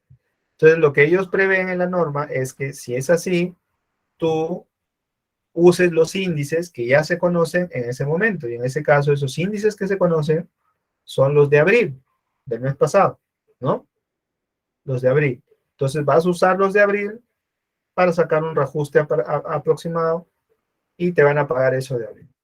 Al final de todas las valorizaciones, cuando se acabó la obra y hagan la liquidación, van a volver a contar todo, pero ya esos reajustes te van a poner los verdaderos índices, los de mayo, ya no los de abril, los de mayo, y te van a pagar la diferencia entre las dos, ¿no? La que te vinieron pagando en todas las valorizaciones versus las que debían haberte pagado en su momento con los verdaderos índices.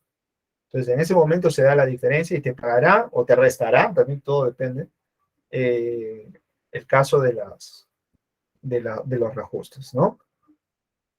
Bien, como vemos cómo se calcula el reajuste, tiene una fórmula bien sencilla, como vemos acá. El reajuste es V por K-1, donde V es la valorización que hemos dicho del mes, ¿no? Por ejemplo, en este caso, si la valorización es del mes de mayo, que hemos calculado en la hojita esa que les mostré, pues esa es la que manda. Y multiplica por K-1, donde K es el coeficiente que se calcula con la fórmula polinómica. No voy a entrar en detalle de la fórmula polinómica porque son por lo menos 4 clases para eso, pero sí les voy diciendo que es un numerito que usualmente está alrededor de 1. O sea, 1 punto tantos o 0,90 y tantos, está por ahí, ¿no? Está alrededor de 1. Por eso es que le restan -1. Bien, entonces el reajuste será la valorización, en este caso hemos visto una versión de 100.000, ¿no? Por el K, que en este caso el ejemplo dice 1.05, es el K, menos 1, ¿no? Y entonces yo resto 1.05 menos 1, me sale 0.05, lo multiplico por 100.000, y el reajuste me sale positivo 5.000, ¿no? ¿Qué significa el reajuste positivo 5.000? Significa que me van a dar más plata, es decir, me van a dar la valorización de 100.000 más 5.000 por precios del mercado. No es que tú hayas hecho algo bueno y este es un bono que te están regalando. No, esto no es un regalo. Esto simplemente es para compensarte los precios del mercado. Para eso sirven los reajustes. Entonces te dan 5.000 soles en este caso, ¿no? ¿Cuánto vas a percibir? 105.000, ¿no? Ahora, pero ¿qué pasa si el K no es 1.05, sino el K salió 0.95? Esa polinómica, el K salió 0.95. Entonces vamos a tener que restarle 0.95 menos 1 y va a salir menos 0.05, negativo. Si lo multiplico por los 100.000, que eso es lo que dice la fórmula de reajuste, me va a salir negativo 5.000. O sea, es un descuento. Entonces estos 100.000 le tengo que restar los 5.000 del reajuste negativo y me va a quedar 95.000, ¿no? Repito, por eso digo, no es un bono, porque un bono no te descuenta, ¿no? Al contrario, un bono te incrementa. No es un bono, es un reajuste por los precios. En este caso, parece ser que los precios han bajado y por eso te están descontando 5.000. Cuando los precios suben, es decir, en inflación, te aumentan 5.000, ¿no? Te van aumentando, te van bajando, depende de los precios. La valorización sigue siendo 100.000, como ven acá, que hemos calculado con el metrado del mes, el precio unitario, todo eso, pero el reajuste va a cambiar aparentemente los precios de acuerdo a los precios del mercado, ¿no? Y va de alguna manera a compensar esas variaciones. ¿Se dan cuenta? Entonces, de eso se trata, básicamente, ¿no? A ver, ¿qué dice Antonio por acá? Dice, ingeniero, en cuanto a los contratos, ¿qué porcentaje debe adelantarse para el inicio de la obra y al mes no avanzado el monto adelantado y los contratistas no tienen dinero suficiente para continuar con la obra? ¿Qué pasaría? Eso es lo que vamos a ver justo a continuación, ¿no? Los adelantos. Bien, los adelantos son de dos tipos, como dije, ¿no? Los adelantos son directos y de materiales en el caso del Estado, ¿no? Como vemos acá, el adelanto directo es un capital de trabajo que la entidad otorga al contratista siempre y cuando las bases lo consideren y el contratista lo solicite. Bien, el adelanto directo, de acuerdo al reglamento, no puede ser mayor del 10% del monto del contrato. ¿Puede ser menos? Sí. ¿Puede ser igual? Sí. No puede ser mayor. El contrato incluido el IGB. Se otorga contra una garantía por igual monto que se llama carta fianza, que se renueva cada 3 meses y se mantiene vigente hasta que se amortice todo el adelanto, es decir, que te hagan esos descuentos mensuales hasta que se amortice totalmente el adelanto directo. Como ven, este es el 10% del adelanto directo, ¿no? Si es 100.000, pues te dan 10.000, ¿no? Como máximo del adelanto directo. Acá está, por ejemplo, ¿no? Dice, este es un monto de 1.000.000, ¿no? Entonces el adelanto directo será máximo el 10% de 1.000.000 con su IGB, ¿no? En este caso 1.180.000 será 118.000 incluido IGB, ¿no? Una vez que la entidad te ha dado el adelanto, el contratista está sujeto a la amortización del adelanto y a la deducción de reajuste que no corresponde por el adelanto. El adelanto directo se amortiza hasta completar el monto del adelanto sin IGB, porque este impuesto del IGB corresponde a la zonal. Entonces nosotros amortizamos la parte sin IGB, luego le sumaremos el IGB al total. ¿Bien? Pero como ven, es de manera proporcional. El adelanto directo se descuenta durante todo el proyecto, a diferencia del adelanto de materiales que se descuenta hasta cierta parte. ¿Bien? Entonces, no deben quedar saldos sin amortizar, eso sí tiene que estar claro. Las deducciones se aplican desde el mismo mes en que se otorga el adelanto directo, como dije, es continuo en cada valorización y se termina de aplicar la deducción cuando se termina de amortizar el adelanto directo.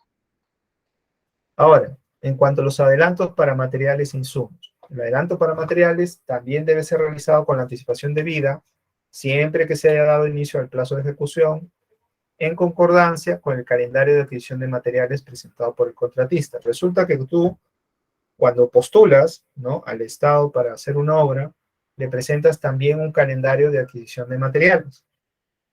Propuesto, obviamente, ¿no? Porque en la práctica tendrías que ver si te dan el adelanto y ver cuánto de esto te alcanza realmente para comprar los materiales, y de acuerdo a las partidas que tú avanzas, son las partidas que necesitan los materiales, ¿no?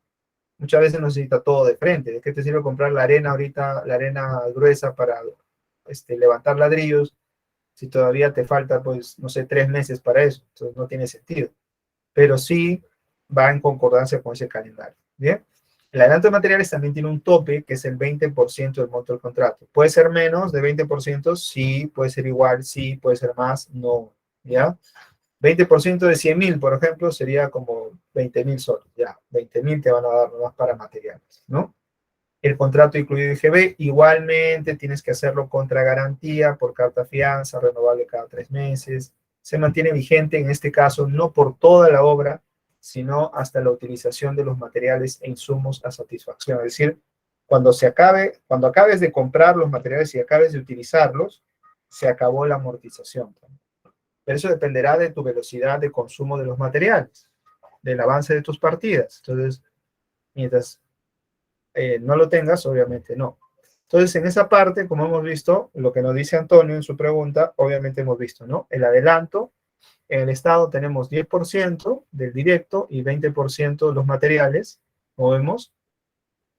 Ahora, si no has avanzado con, por ejemplo, tienes los adelantos, pero en ese mes que has hecho no has valorizado, sencillo, si tú no lo haces, el supervisor lo hace por ti y te pone valorización 0, amortización tanto y te dice a descuento, ¿no? O sea, no lo quieres hacer tú, no quieres presentar tu adelanto, no quieres avanzar, simplemente ya te pone en rojo y te dice, no, ¿sabes qué? No está amortizando, es obligatorio, no quiere amortizar, listo. Tiene que amortizar, se descuenta del monto original. Si tú no presentas tu valorización y tus garantías, igualmente no te dan el adelanto. Ahora, si te dieron el adelanto y tú no valorizas, como dije, el supervisor se encarga de valorizar por ti, y además, si tú no haces nada, puede pedir la ejecución de la garantía. El adelanto no es un regalo, va contra garantía, y la garantía es por igual monto. Tú pediste 10%, la garantía vale también por el 10%. Si tú pediste 20%, la garantía vale también por ese 20%. Si tú te escapas al extranjero y te olvidas de tu obra, inmediatamente la entidad, aparte de buscarte cielo, mar y tierra, va a pedirle a la entidad bancaria o a la empresa financiera que te garantizó que le pague todo ese monto. Y todo el monto te lo van a devolver. Se lo van a devolver a la entidad. El contratista puede haberse escapado, pero ya la entidad está a salvo. Más bien es la empresa financiera, es decir, el banco o la caja, etcétera, que agarra y tiene que buscarlo por todos lados al tipo, ¿no? Pero ese es otro tema. ¿Qué porcentaje es la carta fianza de una obra? Como dije, es el igual monto de los adelantos. Ahora, ¿cuánto cuesta la carta fianza? Esa es otra cosa, depende de la entidad bancaria. Puede ser 3%, 4% del monto afianzado, puede ser 5%, depende de la entidad financiera. Puede ser 1%, depende de la entidad financiera. ¿Ya? Usualmente es 3 a 4% de la entidad financiera, de lo que es el adelanto en sí, ¿no? Si, por ejemplo, vas a garantizar 10.000 soles, que es el adelanto directo, digamos así, de un contrato, vamos a poner un contrato de 100.000, 10.000 soles, más o menos será pues 200 soles, ¿no? Una carta fianza valdrá 200 soles. Pero tú tienes que también presentar unos documentos para garantizar por esos 10.000 soles, perdón, de tu adelanto, ¿no? O sea, tampoco no es que la empresa dice, ya, yo te garantizo, tú eres mi amigo, ¿no? O sea, la empresa también tiene mecanismos para garantizarse, ¿no? Así como te garantiza a ti frente a la entidad, también se garantiza a ella misma para cuidarse las espaldas. Pues, ponte, tú te llevas la plata y te escapas, como te dije, te vas a París.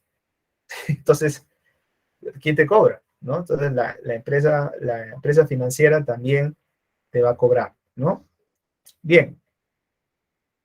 También existe lo que se llaman los mayores gastos generales variables, ¿no? Hemos dicho que cuando hay casos especiales, por ejemplo, cuando se paraliza la obra por cuestiones ajenas al contratista, por ser fuerza mayor, caso fortuito, en ese caso se consideran lo que se llaman ampliaciones de plazo, ¿no? Mientras que las obras adicionales no tienen mayores gastos generales variables, simplemente ya son sus gastos generales necesarios, nada más, ¿no? Entonces, en este caso, parecido a la valorización, igualmente, ¿no? Desde que se inició la causal de ampliación de plazo y se presentó, el supervisor tiene 5 días para revisarlo y aprobarlo, se lo pasa a la entidad y la entidad tiene 30 días para pagarlo, ¿no? En todo caso, pagarlo o sustentar la ampliación y después pagarlo, ¿no? ¿Está bien? Ejemplo, por ejemplo, vamos a ver un ejemplo y con eso terminamos. La causal ocurre dentro de un mismo mes calendario. Vamos a suponer que ocurrió, estamos en diciembre, vamos a suponer que ocurrió en diciembre. Bueno, ocurrió en mayo ya, vamos a suponer. Obra a precios unitarios, los valores siguen unificados. Ahora, costo directo del contrato, vale 1.000.000, ya. El valor referencial viene a ser el presupuesto, ¿no? O sea, el presupuesto dice que fue hecho en mayo de 2011. El índice unificado 39, que son los gastos generales de mayo de 2011, valía 279. Los gastos generales relacionados con los variables son el 15% de acuerdo al presupuesto. El plazo contractual fue de 100 días calendario, o es de 100 días calendario. ¿Cuándo terminó el plazo contractual? El 3 de octubre de 2011. ¿Cuándo ocurrió la paralización? Porque les faltó materiales, septiembre, un mes antes, ¿no? Entonces, ¿cuánto es la ampliación de plazo? 10 días, ¿no? Está diciendo que en 10 días, desde que se ha paralizado, ¿no? Están pidiendo sus 10 días de ampliación. ¿Cuándo sería la nueva fecha de término de plazo? El 13 de octubre, ¿no? 10 días más. ¿Cuándo es el índice unificado de septiembre, que es donde estuvo la causal? Fue el índice 39 de septiembre, 282.